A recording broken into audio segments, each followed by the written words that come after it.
All right. Let's get a little bit less leaning here, huh? All right. Let's do one of these. Sweet. Got three things. All right. Bleh. That was cringe. Let me restart that. Hold on. That was cringe. That was cringe. That was cringe. All right. Hello. Welcome to my fucking little ass YouTube channel. My name is fucking nAvvvi, aka Trey. Whatever you want to call me is super cool. Welcome to my video of my breakdown of my album. I got fucking one camera, two cameras. This one looks like shit, kind of fucking funny. Gotta keep the shit fresh, you feel me? Gotta keep this shit as gritty as possible. Alright, cool. Let's move on. So I don't want this to be too long. Hopefully it won't. If it ends up being that, I just typed out like my notes. Hopefully it ends up being okay. I guess we'll find out as we go. Before we continue, please subscribe and like. I would appreciate it more than fucking. Alright. So before I get into everything, I want to let you guys know that my opinion of my art is still subjective. Even though I made it, whatever you take from my art is more than okay. You don't have to sit here and tell yourself that, I ain't shit because I thought this way about it. Oh my God, I'm wrong. No, that's not the case at all. If it helped you or led you to get somewhere, then you are capable and allowed to think that about whatever opinion you have. If you think the album was shit, you're allowed to have that too. If you think you don't have anything, like it doesn't appeal to you because it's not speaking for you, that's super okay too. Just as long as he fucking gave it a like, that's all that matters, right? All right, we fucking cuties. Yeah, but thanks for listening. If you guys want to listen to the album before I give a breakdown, please go in the fucking description. I'll have a link right there for you. Before we also start, I want to let you guys know that my dad did help me name the album. That's not really relevant to anything. Why am I fucking saying that? Okay, anyways. All right, so.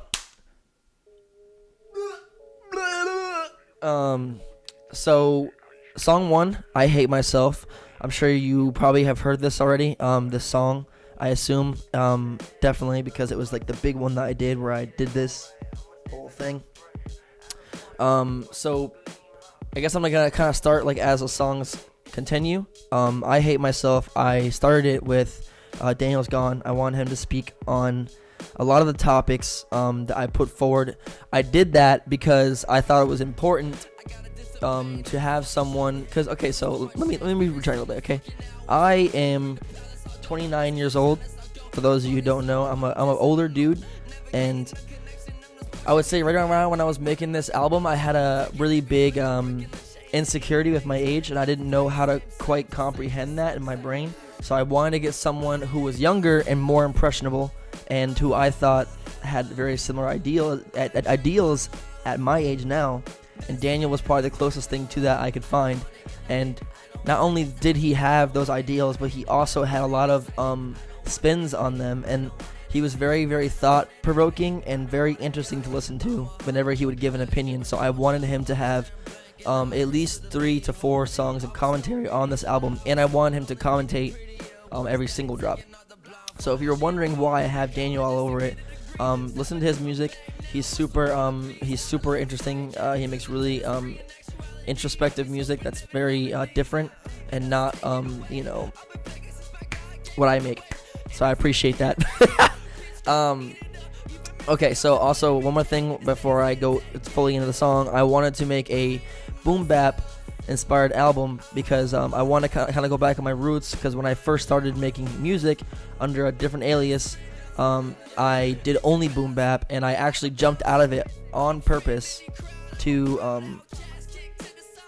kind of avoid that one stigma of myself. Like, I always have this sound, and I didn't want that, so I just, fuck it, I moved on to something else, right? I did something else. I did the whole trap thing. I did the whole trap metal, as you kids like to say. I did everything, okay? And I wanted to make a boom bap, so I was like, I want to do a whole like inspirational album, boom bap, etc., etc. So when I look to the right, I'm not looking at my notes. Sometimes I am, but I just I freak out a lot. Anxiety is dope. But when I first made I Hate Myself, I actually didn't want to start with the song. I wanted to be the second song, and I wanted the first song to be a little more positive. I didn't want to start it on a such negative idea because I was afraid of it driving people away. But then as I kept making the album and forming the songs and the ideas, I realized that that was kind of going to be hard to do. And that's mostly because I was just kind of in a bad place mentally. It's kind of like at the beginning of quarantine, and a lot of shit was going through my head, and I was kind of trapped in my room, as we all were, for a solid 4 to 5 months. For this room right here, this exact chair, actually, it's kind of yeehaw. But I didn't want to start with something so negative, and then I realized that that's probably the most realist thing I could do, is start with something as negative as I fucking hate myself. The idea, though, that I did that was because I made that song, was because the pressures of society just constantly weighing down on your shoulders because you want to be something, but you keep being told you have to be something else, and then people always putting this pressure on your shoulders and making you essentially through time dislike yourself and not and make you hate yourself. That's why I made the song I Hate Myself. You know, it was like me succumbing to all that pressure.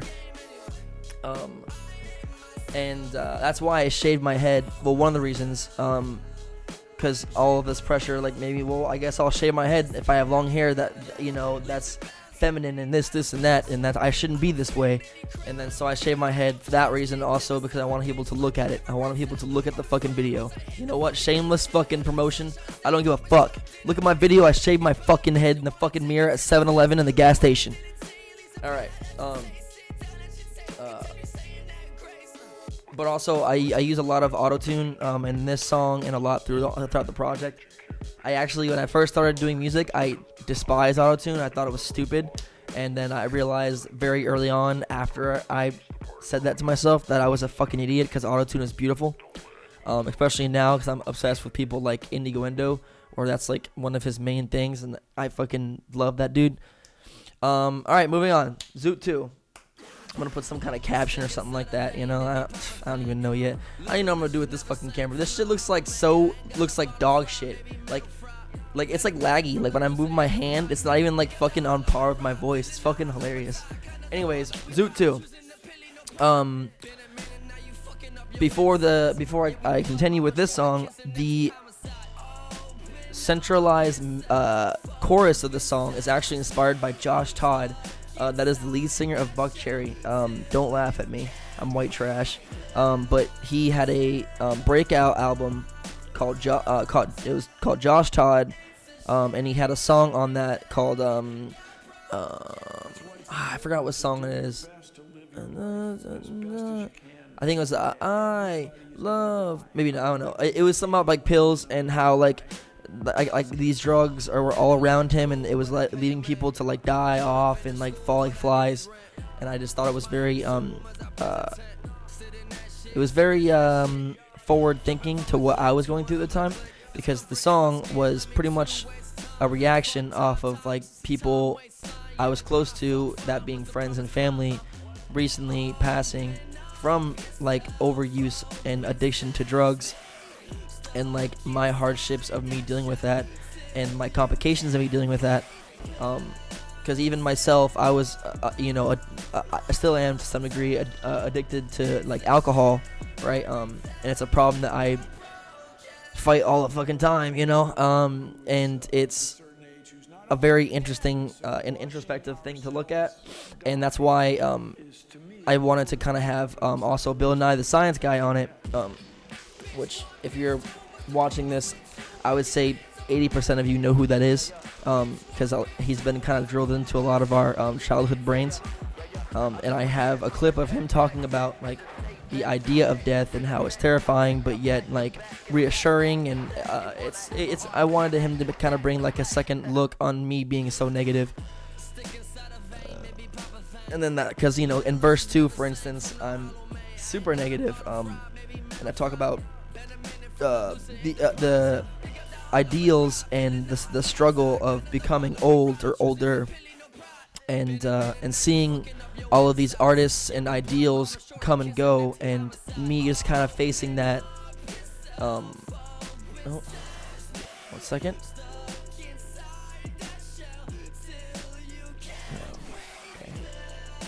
I guess my Bandicamp, fucking Bandicamp, it just like kind of gave up on me there. But where was I at? Collect. I wanted to talk about my age and how much it like meant to me and how scary it was to like be caught in this age and sitting in a tent and dealing with my depression and blah blah whatever, you know, sadness. Get over it, dude. No, I'm just kidding. That's insensitive. But still, so the outro is actually funny too. Of Zoot2, I wanted the outro to be a look back on my childhood days when I was like a teenager in high school, and we had like these big ass like circles and we'd all freestyle. Usually I was a beatboxer. I would jump in every now and then, but I was very shy being the white boy who wanted to rap, because I went to a school where being, you know, white was kind of a minority. In Florida, you grew up around a lot of like people of color usually, so I didn't want people to judge me because of that. It made me very insecure. Obviously it was just my own insecurities and I was projecting, but I fucking loved all my friends and I didn't want to be judged, and I loved my high school and I still talk to pretty much all of them. Yep. I love them to death. So anyways, moving on. That's why I wanted to have the high school like go idea and everyone's like cheering on. I'm doing a little freestyle. That was actually all freestyled at the end. I just wanted to have fun, right? Fuck me for having fun on my own album. Moving on. So, Pause. The song Pause. Okay, here we go. About to get really personal. Okay.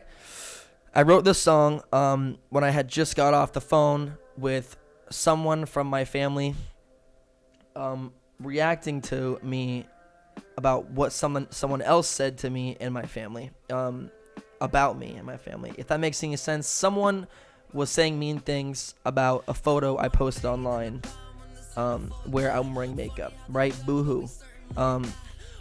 And someone in reaction to that person freaking out called me and told me about how negative that was, and there's a lot of mean things said and it hurt me a lot. I fucking broke down and cried like for a solid 2 hours, and it really fucking hit me because that was probably the first time when someone from my family had lashed out against me and who I see myself as, and it fucking really put me back in my place. That's why in the song I say, you know, it made me sit back and think like, damn, okay, heard, right? Moving on. So when I made the song, I was fresh in the middle of that mentality, and on top of that, I was seeing like people of my community, which I was kind of not new to. I had been comfortable with myself for about 2 to 3 years before that, but full-fledged like in the community for about a year, right? And I had seen so much of it already, and I saw even more because I was in the middle of it now. And the community being like, you know, the queer community, and I was just so tired of people just getting like, you know, stepped on and just that whole thing. So I wanted to talk more on that. By the way, the chorus, I guess the bridge, was actually inspired by Kendrick. A lot of this song was, because I like how he breaks words together and kind of makes a whole new meaning. That's why I went but that was Kendrick inspired. But another thing I did too in the song Pause is the song is very sad. Even the sample that was, bless his soul, used was a very sorrow based sample. It's a very sad sounding song, and that's why in the verses I wanted to come across very strong, and very like powerful, like I got through it and you can too, I promise you can too, kind of situation. And that's why in the video also for Pause, I'm smiling for pretty much all the verses. I'm smiling or I'm strict. It's my idea of me saying like, don't worry, you can do it too, you can get through it too, just think positive. No matter who or what or why they tell you these things, right? That's why I'm smiling, right?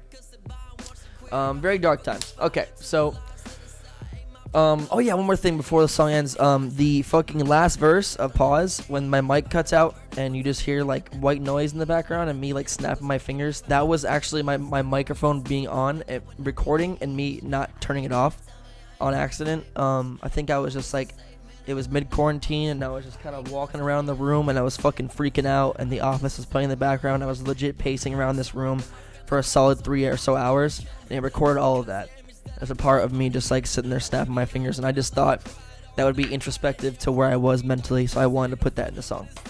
Yeah, like I said, very dark times. All right, moving on. 699. Let me restart the Bandicam.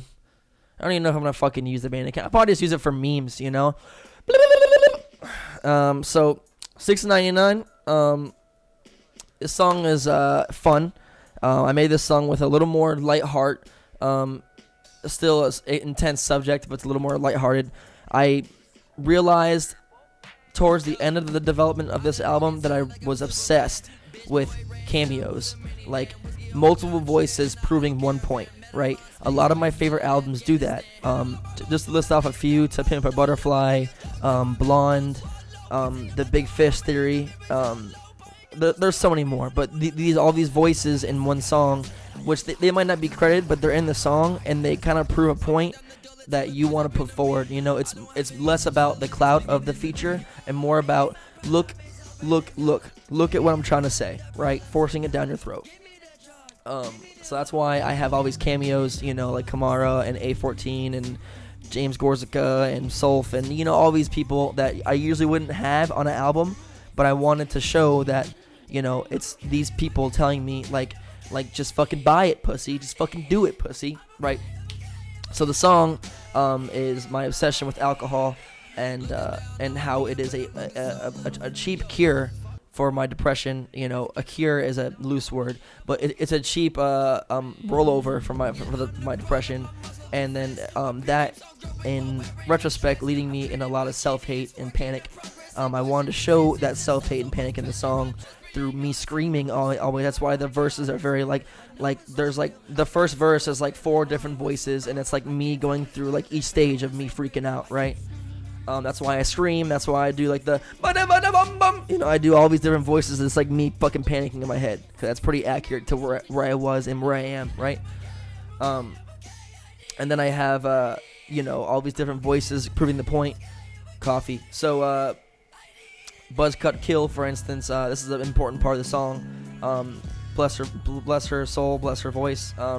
I wanted her to be the devil on my shoulder, essentially saying like, just do it, it's not that bad, just do it, like you're gonna be okay, tomorrow you're gonna wake up, it'll be a whole new day, right? So that's why she's saying $6.99, it's not that bad, and afterwards I'm saying it's okay, like me telling myself it's okay, and then I fucking cut the song off and I say, fuck it, I need it, right? Fucking intense shit, bro.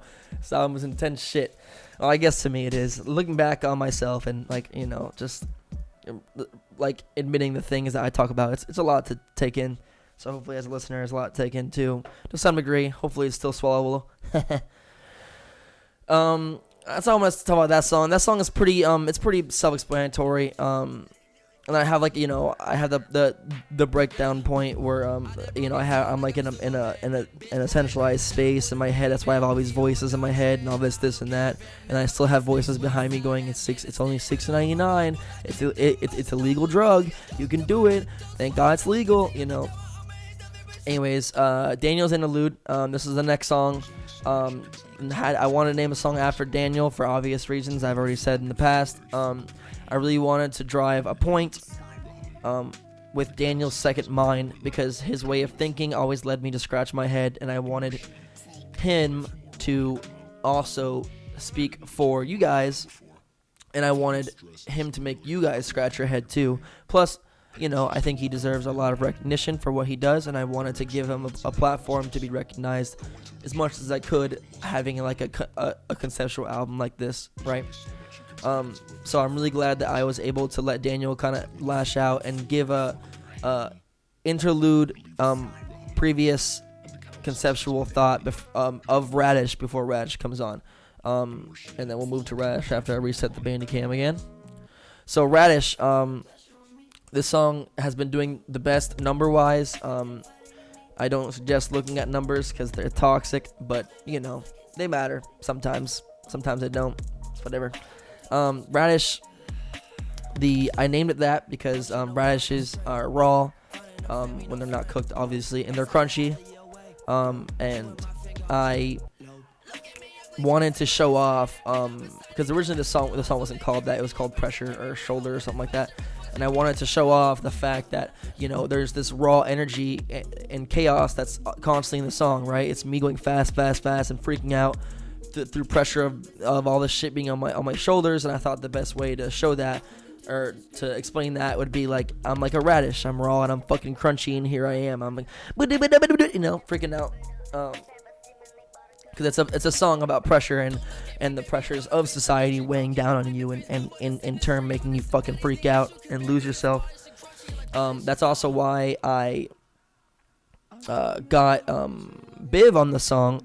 It's because I wanted a breakout of Discord. I wanted a breakout of this chaotic energy in a more calmer state, like almost like it's like the neutral break of me going fast. So like I'm constantly in this mental state, and then you have someone more calm kind of coming in and explaining his mentality of pressure. That's why you have like this extremity, then you have this calmness, right? I wanted both sides of it, and I thought it would be really beneficial for that to be explained that way. And that's why at the end also I have Spencer Hewitt. If you don't know who that is, he's amazing too. Look him up. He has this distorted voice in the end, and he's like kind of showing this like distortion, this freak out in the end of him like him like giving this mentality of panic in the head, dealing with all this chaos, and then this calmness, and then like the neutralized distorted freak out in the middle. By the way, the chorus of this song was actually inspired by Black, BLCKK. I'm sure you know who he is. Listening to this, if you've gone this far, he's dope. Check him out. But the chorus was inspired by him in his recent more auto-tuning stuff. I thought he was really interesting, and I wanted to have my own take on his sound. His sound being one song he made, I thought was interesting, and I was like, I want to do something like that, but my own take on it. Obviously, I didn't bite him. I only bit one time off this album, and it's actually the next song. So let me restart Bandicam. All right, what up, Bandicam? We're back. Hello. All right, so Goldeneye, this song. So this song, the chorus and the song name actually both are inspired by Mindless Self-Indulgence. If you don't listen to that band, that's okay. They're great though. I suggest giving them a chance. At least listen to the song Goldeneye and you'll know the reference I make. It's pretty much the chorus, you know, I be a good girl, but I make a terrible boy. That's straight out of their song.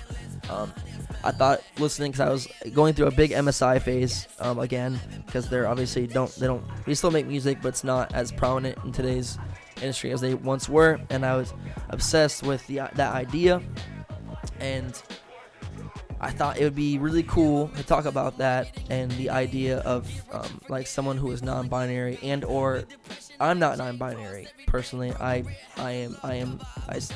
visualize myself. I am a man. That's how I don't want to come off as insensitive. I don't think I am, but I my pronoun, I am a man. Moving on, fucking jumping that hurdle.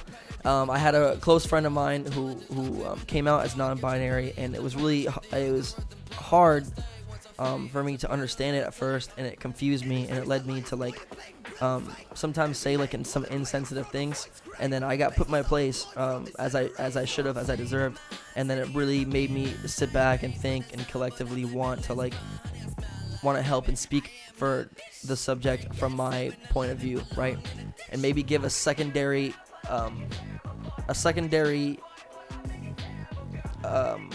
viewpoint on the situation for people like myself who don't see themselves as non-binary, but they didn't quite understand it, and I want to give them the idea of, how much easier would society be if people just kind of got the idea of gender and gender like normalities out of their head, and things were just a person being a person and doing what they want to do, right? And because I always had been told when I was a kid that I was a very feminine person, and that confused the fuck out of me. I never understood that or why that mattered, because it didn't. That's the honest truth. It didn't matter. I'm just fucking me. Right here I am with my coffee. I'm gonna sip. Gulp.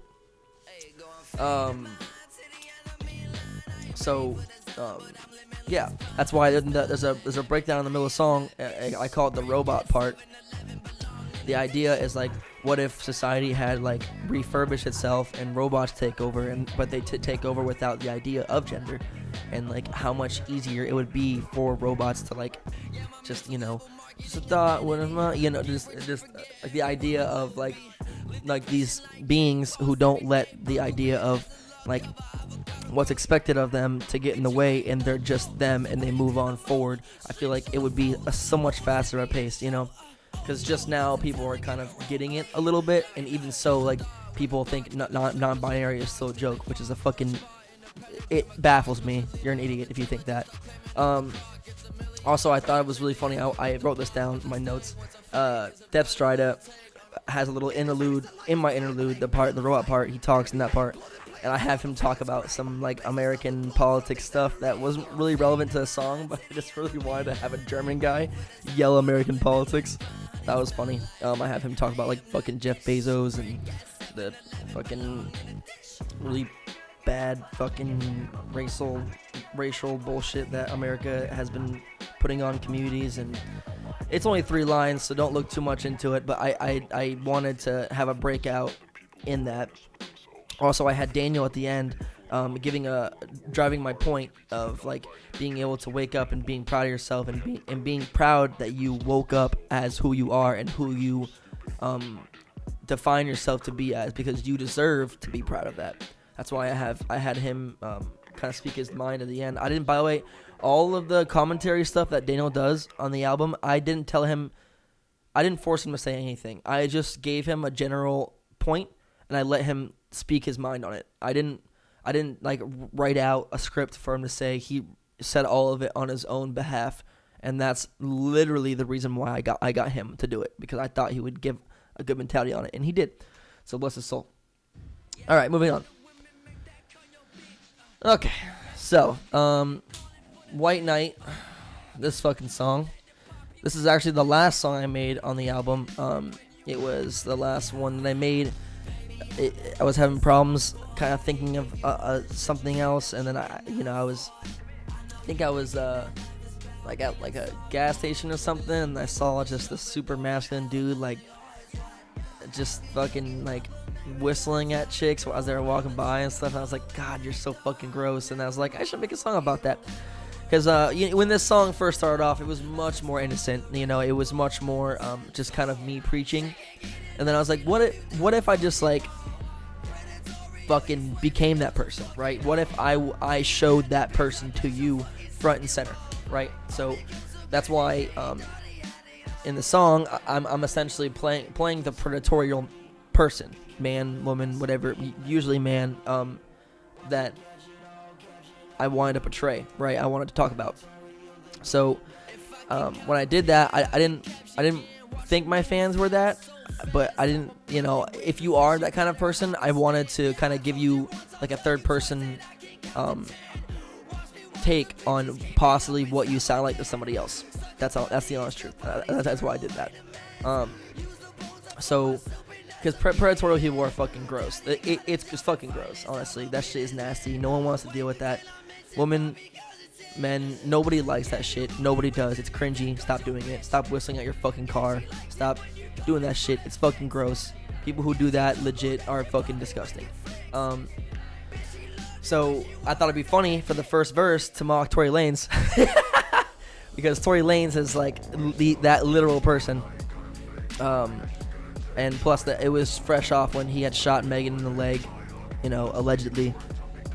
So I thought it would be really funny for me to mock him, because I know how his music is. So that's why the first verse I was trying really fucking hard to sound like Tory Lanez. So if the first verse is really unfitting and you think that's somebody else, and or you're confused on why I sound like that, That's because I'm trying my hardest to sound like Tory Lanez. So hopefully you find a kick out of that if you go back and listen to it. I break off the Tory Lanez part with chanting. You know, I'm trying to do multiple voices of people saying, yeah, I bet she liked that. I bet she liked that when you fucking did that. I bet she loved that. All right, and that's why I'm saying, yeah, she liked that. Bet she liked that. And then more reasons of me going back to the predatorial mind state. It's a very caveman, a very stupid way of looking at things, and a lot of people who are like that end up not being all there mentally. I'm talking about like not very smart, right? So that's why I kept using the idea of I can count to 10 right in the song. It was me being like quirky and stupid. It's me saying, well, if I can count to 10, I can capture that yen. I can make that money, honey. Now get your ass in my car. I'll show you how to have a good time, right? That's why I kept saying, like, if I can count to 10, I can capture yen. And I saying, you know, did I mention Poppy counts to 10? Because, you know, everybody can fucking count to 10, you know? Oh, excuse me. So the outro of this song, by the way, it's kind of unfitting, but it kind of comes in out of nowhere in White Knight. The outro, it kind of like comes in. I made the outro. It was actually a song in the vault, and I was like, I really liked the idea of the song being super aggressive and it's super kind of off topic, but it was how I was feeling, right? It was the idea of like possibly not making it in the music, you know, idea of things, and constantly being locked behind this wall because I don't know how to go to the next stage, and I don't know if anyone will ever let me go to the next stage, right? Even though people have, they've helped me. I'm not like insensitive to that, but so that's why like the ending is like not really as fitting, but it's still there. It's me saying like I don't know where I'm at in music. I don't know what I'm doing. I'm fucking scared. What if I don't make it? You know, what if this thing that I've devoted my fucking life to ends up being a fraud, and then in 5 years I fucking die and no one cares? That's where my mind was at. Okay, moving on. OBP. All right. Reset Bandicam. All right. OB fucking P. This song is actually based off of 32 minutes. Okay, we're doing pretty good. This song is actually based off a beer in Central Florida. I love the beer. I think it's amazing. I live in South Florida now, and it's not a prominent beer here. It kind of sucks. I do find it every now and then in draft. I think only one bar actually has it here. I don't know what bar it is, but I had to drive like a long time to get there. Anyways, it's a beer I'm obsessed with. By the way, the chorus of the song was inspired by Audio Slave, Like a Stone. Anyway, so if that sounds familiar, that's probably why you sound familiar. I would just want in this song to show like the anger with myself. I think this is probably one of the first songs I made. I don't know if I already said that. I made I Hate Myself and OBP first, right? Those are the two songs I made first for this album. And this is when I was like the most angry with myself. And I was fucking lashing out, you know, and I hate looking at my phone because I was just so angry with myself and others around me. It was hard for me to take myself seriously. So that's why I sound angry and I'm, you know, blah, blah, blah. I wanted to also make this song more rappy. That's why I wanted to turn it into a cypher. That's why I got 3 people on the song with me. My choice for these people was on purpose. Everything in this album is conceptual and on purpose. You ask me anything about the album and I'll tell you why I did it.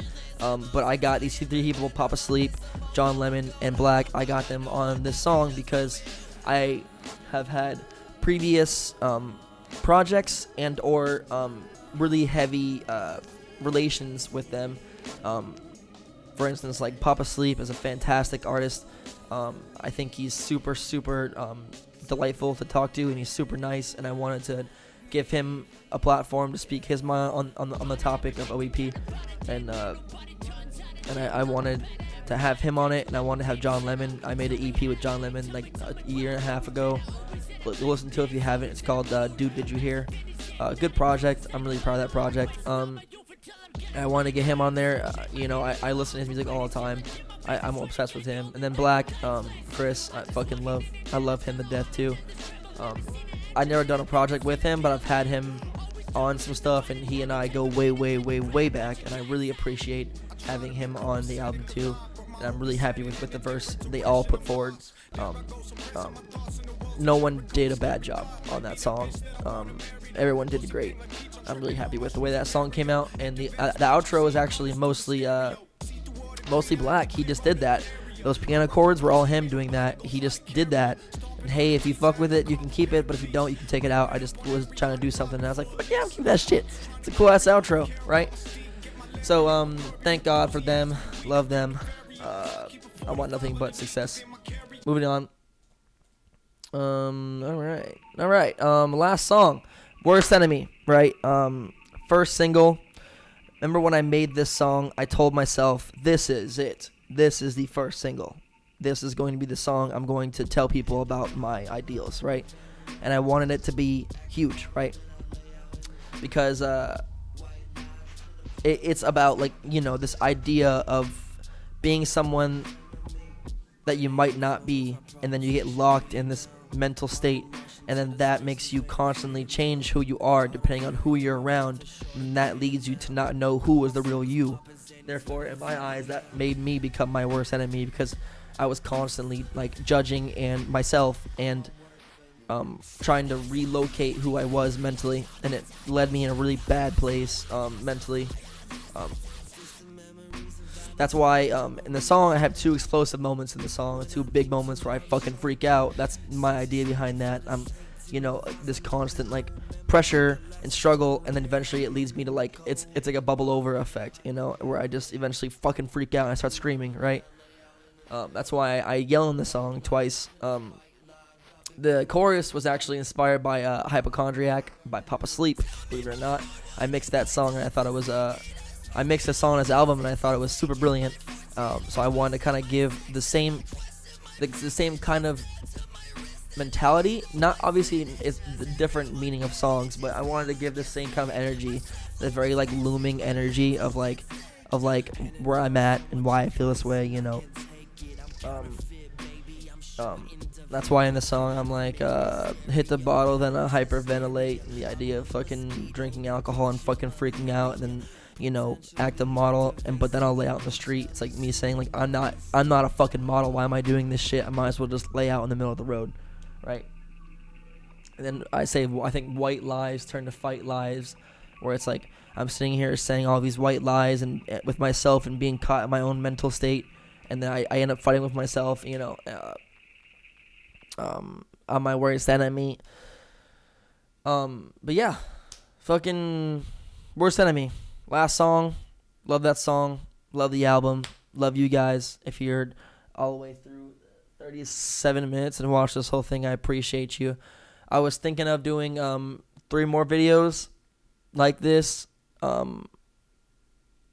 like next week, and explain the videos, the big music videos that me and AJ Kings did more in detail and why we did them. If you would be interested in that, please tell me. I love you. Thanks for watching. And fucking bye.